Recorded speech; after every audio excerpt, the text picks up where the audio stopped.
entonces, y con esto damos por inicio a la sesión en la cual vamos a desarrollar de manera, yo diría, bastante sintética, la revisión de algunas características de este modelo didáctico de enseñanza por indagación. Como mencionamos ayer, es un modelo de enseñanza que es relativamente reconocido por la literatura en didáctica de las ciencias, y también recibe otros nombres, otras denominaciones. Algunos autores hablan de enseñanza por investigación o por investigación guiada, por ejemplo. Algunos autores también hablan de indagación-acción. Eh, si bien hay matices entre cada uno de los autores que suscriben esas denominaciones, todos ellos de alguna manera convergen o tienen algunos elementos comunes que podríamos asociar a lo que en esta sesión vamos a llamar modelo didáctico de enseñanza por indagación. En las clases siguientes vamos a ir viendo algunos, yo diría, detalles o precisiones en torno a este modelo de enseñanza, de manera que hoy día espero que podamos tener una visión más general y que nos permita hacer la comparación con los dos casos que ya revisamos ayer. Estos tres modelos que hemos mencionado son, como les decía, el modelo por transmisión, modelo de enseñanza por transmisión, que lo podemos asociar de manera más, yo diría, histórica y experiencial a la enseñanza tradicional. Tradicional en el sentido de que, como también les mencionaba ayer, es un tipo o una forma de organizar la docencia que ha sido permanente desde probablemente el origen de la escuela y ha sido muy persistente en cuanto a pauta o guía didáctica respecto a cómo hacer entrega de los contenidos o de los conceptos y de qué forma los estudiantes se apropian de ellos. Bueno, ya sabemos que los modelos justamente corresponden en este sentido, por lo menos como lo estamos interpretando, a una pauta que entrega guías u orientaciones respecto de cómo abordar y cómo organizar el proceso de enseñanza-aprendizaje. Por eso a lo mejor una imagen recurrente en una clase fundamentalmente transmisiva es aquella en la cual los estudiantes están dispuestos a escuchar, dispuestos a atender la voz del profesor, o bien revisando literatura, leyendo textos, textos escolares o textos científicos en los cuales, de los cuales o a partir de los cuales extraen información. Este modelo de enseñanza por transmisión, por supuesto, no es el único disponible y en cierta manera también como una manera de revisar críticamente el modelo y de responder críticamente a la idea de la enseñanza por transmisión, surgió hace un par de decenios, hace algunos años, el modelo de enseñanza por descubrimiento, en el cual de alguna manera se hace un giro muy radical en la forma de organizar la enseñanza, porque aquí los roles de alguna manera se invierten entre profesor y estudiante, dado que el estudiante tiene gran autonomía para aproximarse a la exploración del mundo, de los fenómenos, y a partir de esa exploración se espera o se supone que podrá obtener conclusiones y por lo tanto podrá derivar o podrá concluir acerca de los conceptos claves que se espera aprenda en el ámbito científico. Vimos que un contraste interesante entre la enseñanza por descubrimiento y la enseñanza por transmisión justamente radicaba en el protagonismo de la comunicación, que en un caso está en manos casi exclusivamente del profesor o la profesora, y en el otro caso está especialmente en manos de la autonomía de los estudiantes, al punto que, por lo menos en el ejemplo que analizamos ayer, no ocurría prácticamente la comunicación, la transmisión de definiciones conceptuales, por ejemplo, sino que eso más bien se dejaba a la expectativa de que en su exploración, en su manipulación del mundo y en su encuentro con los fenómenos, el estudiante pudiera ir asignando, designando conceptos en función de las experiencias que tuviera, los objetos o los procesos que analizara. Desde ese punto de vista, años después, digamos, del desarrollo del modelo por descubrimiento, la misma evidencia en investigación sobre enseñanza de las ciencias muestra que resulta también un poco ingenuo suponer que el estudiante va a poder llegar por sí mismo a encontrar ciertos conceptos científicos mediante la mera exploración o la pura exploración. Si en un caso el problema es que el estudiante recibe de manera pasiva definiciones conceptuales que se supone están dadas y son definitivas, como en el caso de la enseñanza por transmisión, en otro caso, en el caso por descubrimiento, se supone que esos conceptos van a surgir, van a estar disponibles para los estudiantes de manera inductiva, en la medida en que realiza más observaciones y en la medida en que logra conectar distintas observaciones, se esperaría, o se espera, que el estudiante vaya desarrollando su conocimiento científico y ampliando de alguna manera el dominio de conceptos científicos, pero con escasa o muy poca dirección de parte del profesor o la profesora. Y en ese sentido, la investigación muestra que ese supuesto es un supuesto infundado, porque por mucha observación que los estudiantes realicen y mucha manipulación o actividad experimental que los estudiantes realicen, resulta difícil pedirles que logren formalizar esa experiencia en un marco conceptual que coincida o que sea coherente con la comprensión científica.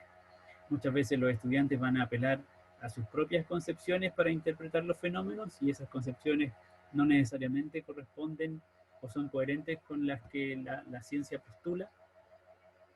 Y por otra parte, también sabemos desde una mirada más crítica del conocimiento científico que en general cuando se hace ciencia y cuando se hace especialmente experimentación o exploración directa de los fenómenos naturales, se cuenta también previamente con un marco teórico que permite interpretar los fenómenos.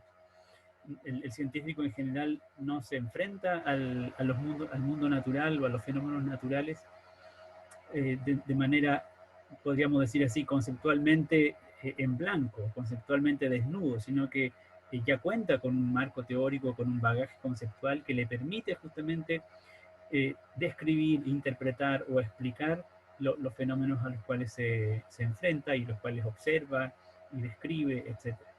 Y por supuesto los estudiantes ya sea o cuentan con un bagaje conceptual que es precientífico, que está fundamentalmente basado en sus preconcepciones, en su experiencia previa, y lo aplican para explicar los fenómenos, o bien carecen de un marco referencial que sea suficientemente robusto para poder gatillar o producir una comprensión conceptual. Y en ese sentido, el modelo de enseñanza por descubrimiento resulta insuficiente y resulta un poco ingenuo también. De ahí entonces que se han propuesto otros modelos de enseñanza y uno de ellos es el modelo de enseñanza por indagación, que hasta cierto punto uno podría interpretar que surge de una especie de síntesis de los dos anteriores. Sin embargo, lo vamos a ver luego, como estamos de alguna manera formalizando distintas maneras de concebir la enseñanza y el aprendizaje, entonces son modelos que de alguna manera son incompatibles entre sí.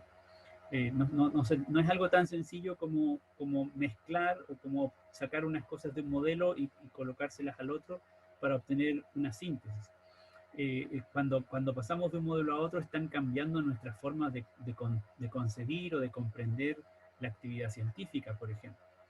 En ese sentido, entonces, no hay que perder de vista que se trata de modelos y por lo tanto son representaciones simplificadas de un fenómeno que nos permiten la conexión de la realidad, en este caso el fenómeno de enseñanza-aprendizaje, con una cierta teoría acerca de ese fenómeno.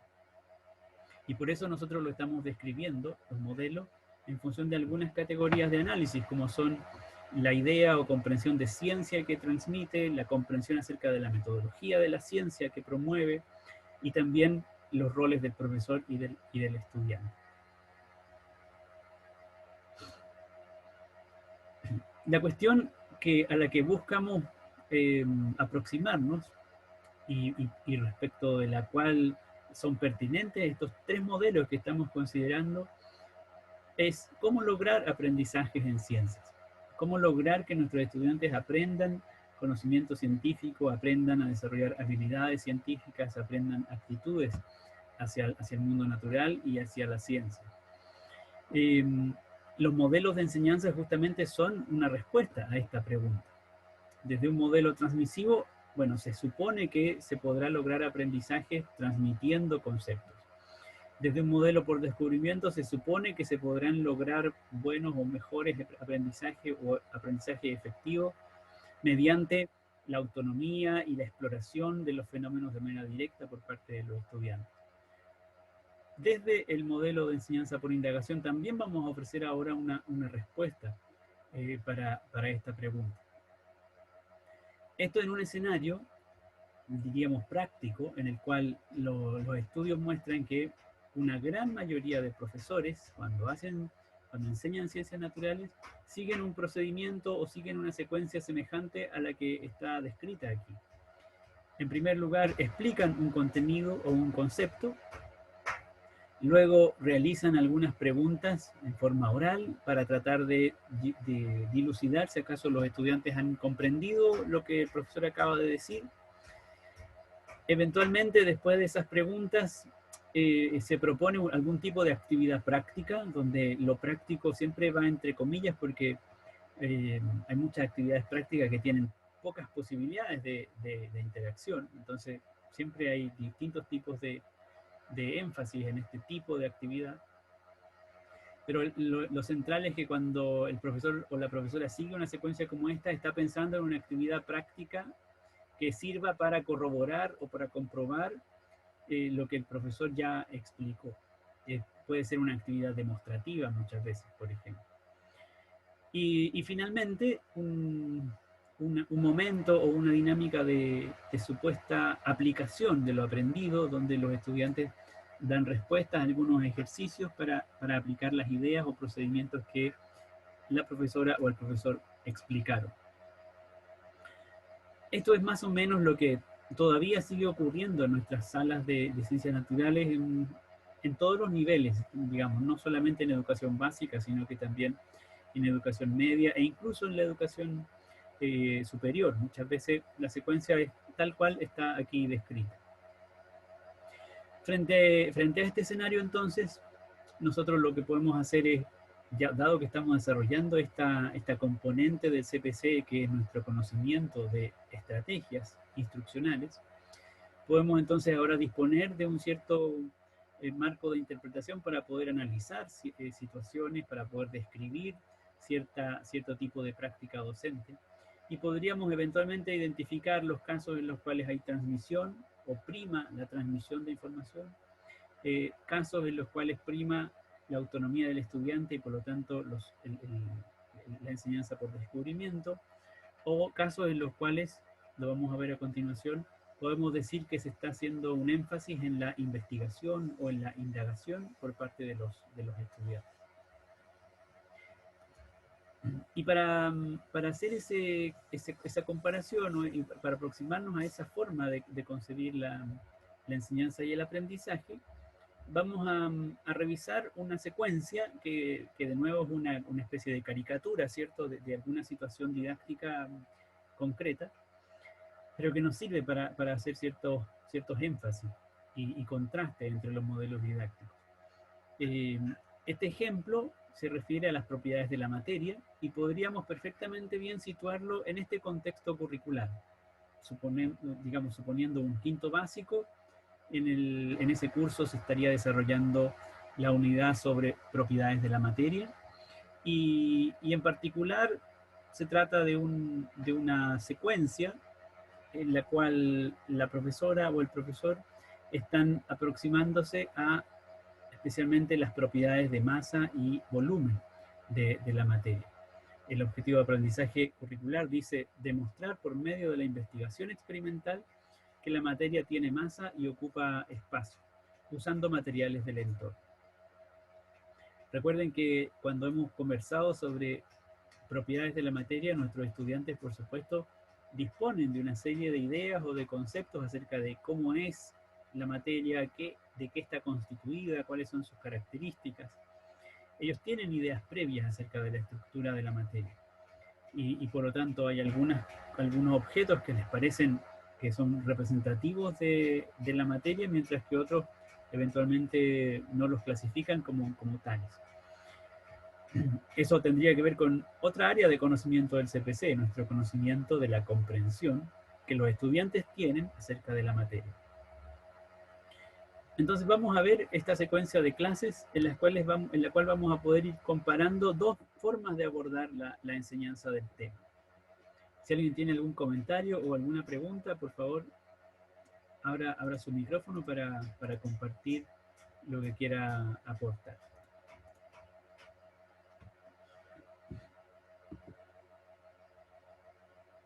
Bueno, comienza la clase. Y en esta clase vamos a seguir a dos estudiantes. En esta diapositiva no puse los nombres, pero luego la vamos a identificar como Inés, la chica de pelo oscuro, y Sara, la chica de pelo tomado, ¿ya? Y por supuesto cada una de ellas tiene su respectiva profesora o profesor de ciencias naturales, quienes están dirigiendo o conduciendo una clase sobre las propiedades de la materia. La profesora de Inés parte la clase preguntando, ¿qué saben acerca de las propiedades del aire? Y entonces Inés y a lo mejor algunos de sus compañeros dicen que es invisible, con signo de interrogación, porque tiene dudas. Al final de esta secuencia vamos a comentar algunos de los contrastes, así que les pido que vayan poniendo atención a lo que pasa en estas interacciones, cómo se caracterizan, ¿ya? Mientras tanto, la profesora de Sara parte la clase mostrando un objeto, en este caso una botella, con un globo adentro. Dice, aquí tengo una botella y adentro de la botella un globo. Y le pregunta a los estudiantes, si soplo el globo, ¿se podrá inflar por completo? Y entonces, bueno, los estudiantes, en este caso Sara y sus compañeras o compañeros, por supuesto, se hacen la pregunta. Y ella dice, bueno, sí, o sea, sí, hasta que choque con las paredes de la botella. La clase continúa. En el caso de Inés, la profesora anota en el pizarrón el aire y lo primero que señala es que el aire pesa, el aire tiene masa, podríamos decir. En cambio, la profesora de Sara le plantea que por favor explique qué cree que pasaría y por qué. Le pide a los estudiantes que expresen sus creencias, sus ideas. Es decir, ¿va a poder o no el globo tocar las paredes de la botella si es que se sopla? ¿Y por qué razón creen lo que creen? Eventualmente este ejercicio ahora los estudiantes lo podrían hacer escribiendo en el pizarrón, en su cuaderno, de la misma manera en que Inés ahora está escribiendo en su cuaderno lo que la profesora escribió en la pizarra.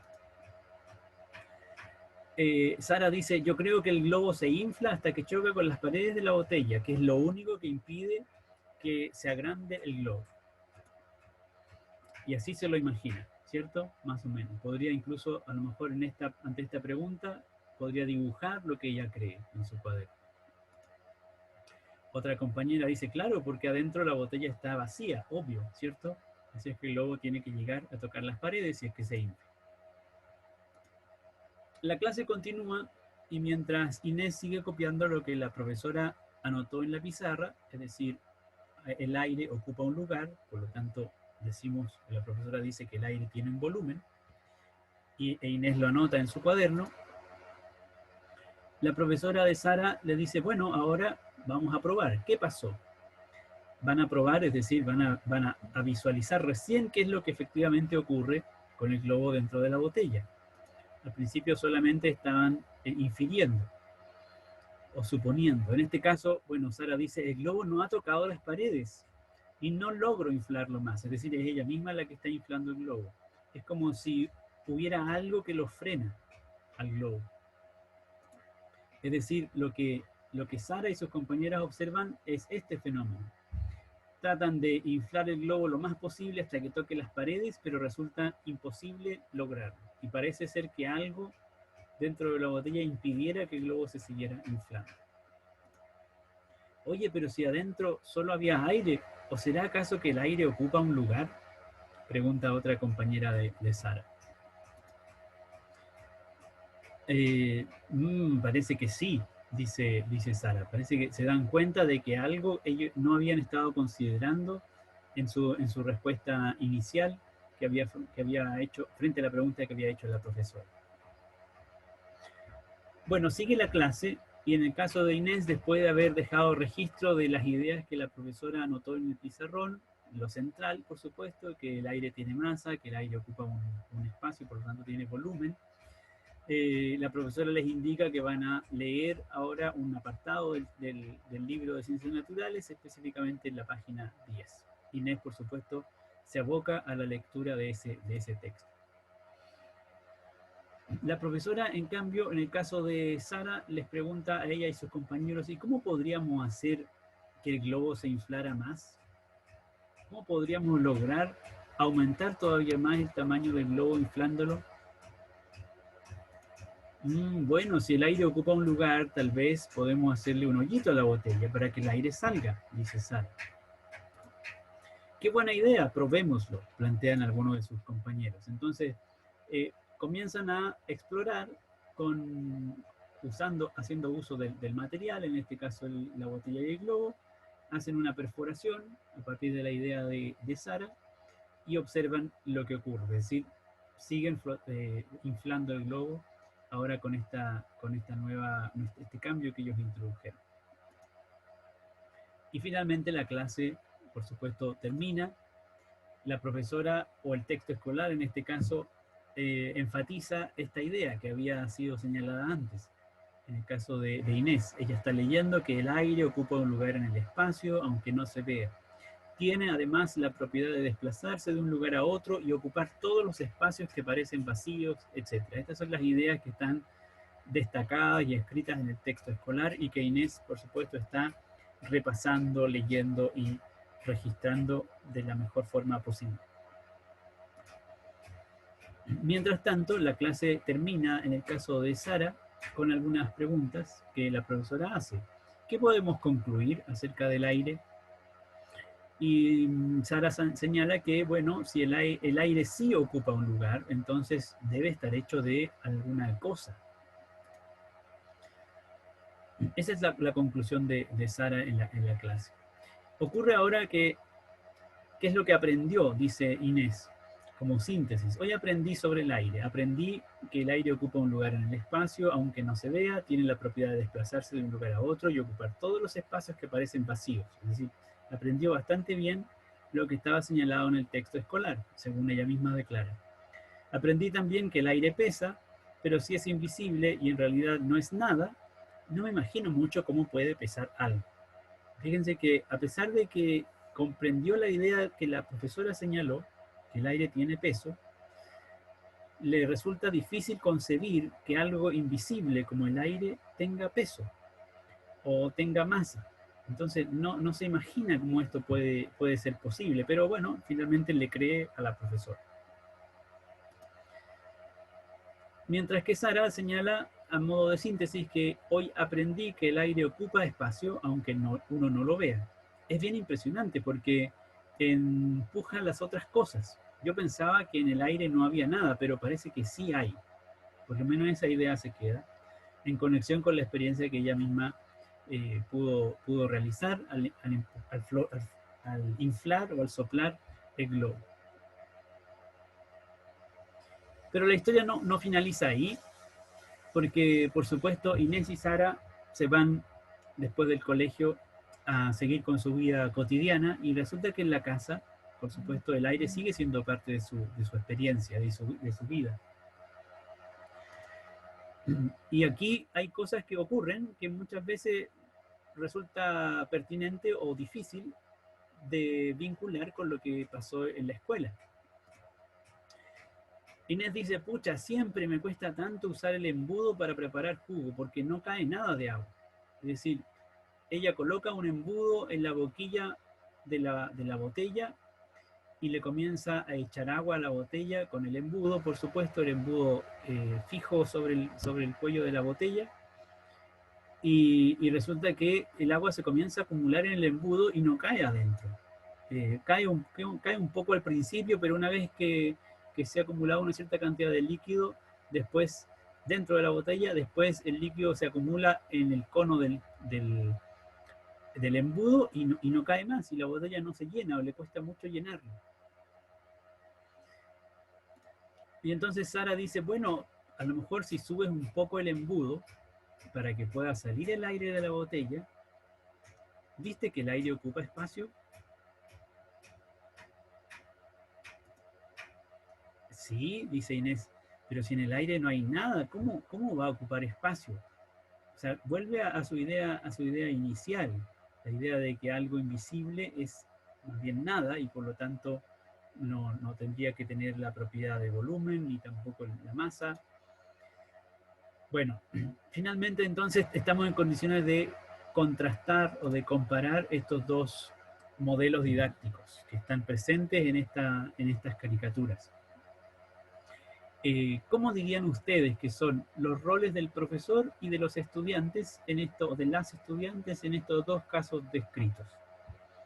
En el caso de Inés y en el caso yo le dije Sara, perdón, me equivoqué. Le había puesto Emma al final. ¿Quién se anima a compartir alguna idea sobre cuáles son los roles del profesor y de los estudiantes en estos dos ejemplos de clases? Yo. Adelante. Yo creo que en el caso de Emma, los estudiantes son como más activos, porque ellos van descubriendo solo las cosas y es como que el profe los va como guiando, como, ¿cómo se llama? Descubrimiento espontáneo. ¿De acuerdo? En cambio, la Inés, como que solamente copiaba lo que decía la profe, pues como que la escuchaba, le hacía caso y le creía, pues, pero no es como que haya descubierto algo por ella misma. Ok, gracias Daniela, me parece, ¿no? Sí. Gracias Daniela. ¿Qué les parece lo que opina Daniela? ¿Está de acuerdo el resto? Sí, eso sí, creo que igual es valorable lo que aprendió Inés porque, claro, no aprendió como en la práctica, pero aprendió lo teórico y que creo que eso le falta a Emma. Porque ella ya sabe que el aire ocupa un espacio, pero sabe eso solamente. En cambio, Inés sabe un poco más sobre lo teórico, pero al momento de como ponerlo en práctica o de verlo no sabe reconocerlo. Entonces me imagino que ambas clases deberían haber ido juntas para lograr como un conocimiento teórico como práctico. Ok, gracias Josefa. ¿Qué opinan los demás? ¿Están de acuerdo con lo que plantea Daniela o Josefa? ¿O les parece que hay que hacer alguna precisión o crítica incluso?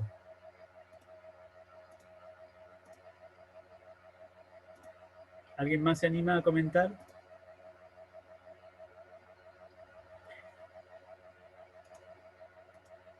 Bueno, en cuanto a lo que plantea Josefa, yo creo que es bien interesante el punto de vista, esta distinción entre el aprendizaje teórico y el aprendizaje práctico.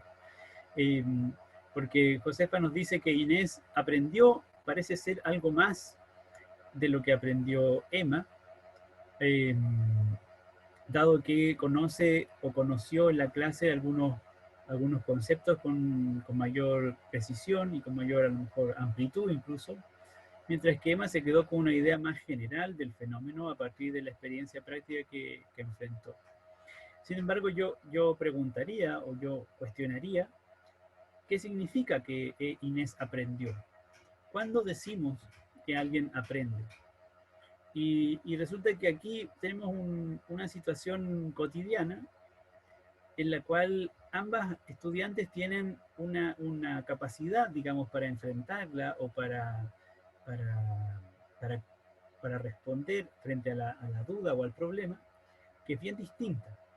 Porque en un caso, Inés tiene dificultades para resolver el problema, a pesar de que, según Josefa, Inés tiene un conocimiento que logró aprender en la clase de algunos conceptos claves, como era, por ejemplo, el hecho de que el aire pesa y de que el aire ocupa un espacio, por lo tanto de que el aire es materia. Pero al mismo tiempo veíamos cómo Inés tenía dificultades para concebir esa misma idea, a pesar de que la había leído, a pesar de que la profesora la había dicho y a pesar de que ella la había registrado, e incluso era capaz de repetirlo, de reproducirlo de memoria. Resulta que sigue persistiendo una duda mucho más fundamental. ¿Cómo es posible? No logro entender, dice ella, ¿cómo es posible que el aire vaya a ocupar espacio si no es nada? Ella siempre pensó que el aire no era nada, o era nada, más bien. Por lo tanto, eso significa que, dado que es invisible, no ocupa espacio, no tiene masa, no tiene peso. Eso lo pensaba antes de la clase. Ahora en la clase aprendió una serie de cosas, entre comillas aprendió, porque es capaz de repetir algunas de las ideas y de los conceptos que leyó y que la profesora o el profesor le señalaron. Sin embargo, frente al fenómeno, la duda persiste. Y no logra entonces, como bien decía Josefa, aplicar lo aprendido. No logra conectar la experiencia, en este caso del embudo y el líquido, con los conceptos científicos que abordó en la clase de ciencias naturales. En cambio, en el caso de Emma, si bien no vimos una formalización tan clara o tan completa, a lo mejor como en el caso de Inés, de algunos conceptos, lo que resulta clave es que a pesar de que Emma al principio de la clase también pensaba que el aire era invisible y que por el hecho de ser invisible entonces no ocupaba espacio y tampoco tenía peso, recuerden que los compañeros de Emma también decían que la botella estaba vacía, que no tenía nada. A pesar de que tenía esa creencia inicial, luego de lo que enfrentó en la clase, luego de la experiencia, de las preguntas y de las respuestas que se dieron ahí, ahora tiene una comprensión distinta. Ahora, frente a la situación, frente al fenómeno, es capaz de reconocer que el aire ocupa un espacio, efectivamente. Y eso no le resulta tan difícil de creer, aparentemente, dado que lo experienció, dado que lo vivió, dado que al soplar el globo, cuando estuvieron en la sala de clases, efectivamente el globo al principio no se inflaba más. Por lo tanto, ahora cuenta con una explicación alternativa. Ahora sabe que el globo no se inflaba más porque había algo dentro de la botella, aun cuando fuera invisible. E incluso tuvo la posibilidad y la capacidad para poner a prueba una hipótesis, la hipótesis de que había aire dentro de la botella, y por lo tanto que ese aire podía salir si es que se hacía un agujero. Inflando más el globo entonces, saliendo el aire, ahora sí el globo podía tocar las paredes. Esa experiencia es la que ahora le permite a Emma decir con completa propiedad, con mucha seguridad, que el aire sí ocupa espacio. Algo que no era su creencia inicial. En ese sentido, yo creo que es interesante hacernos la pregunta, ¿cuándo aprendemos? ¿Qué significa que aprendamos? Por eso estos modelos didácticos de enseñanza son modelos didácticos de enseñanza y aprendizaje, porque cada modelo de enseñanza tiene un supuesto teórico acerca de en qué consiste el aprendizaje, en qué consiste aprender. Y de ahí entonces que los modelos didácticos no sean tan intercambiables o no sean simplemente, no se pueda hacer simplemente síntesis de ellos. Porque siempre hay supuestos teóricos acerca de qué significa aprender y qué significa o cómo se logra un aprendizaje. Es decir, cuál es el tipo de docencia o de enseñanza que tenemos que desarrollar para lograr aprendizajes. Este ejemplo estaba de alguna manera diseñado para mostrar el contraste justamente en estos dos resultados. Desde un punto de vista muy práctico, en el sentido de que en una situación cotidiana los estudiantes tienen que enfrentarse a un problema que puede ser resuelto con conocimiento científico y si bien ambas estuvieron expuestas a un proceso de formación en torno al mismo tema, solo una es capaz de aplicar lo aprendido a la situación concreta. Desde ese punto de vista, aquí hay una concepción del aprendizaje como aquel que justamente desarrolla habilidades o competencias para enfrentarse a problemas en la vida cotidiana, para resolver problemas en la vida cotidiana, haciendo uso de ese conocimiento o esas habilidades científicas. En ese sentido, lo que estamos viendo en la caricatura y en la secuencia es un contraste entre estos dos modelos de enseñanza, el modelo de enseñanza por transmisión que comentamos ayer y que caracterizamos ayer, y el modelo de enseñanza por indagación, que vamos a caracterizar enseguida. Les propongo hacer una pausa muy breve, me voy a desconectar y reconectar de inmediato, porque quedan pocos segundos de esta sesión, ¿ya? Entonces me desconecto y nos volvemos a encontrar de inmediato para los minutos finales de la clase. Ya, profe. Ya, gracias.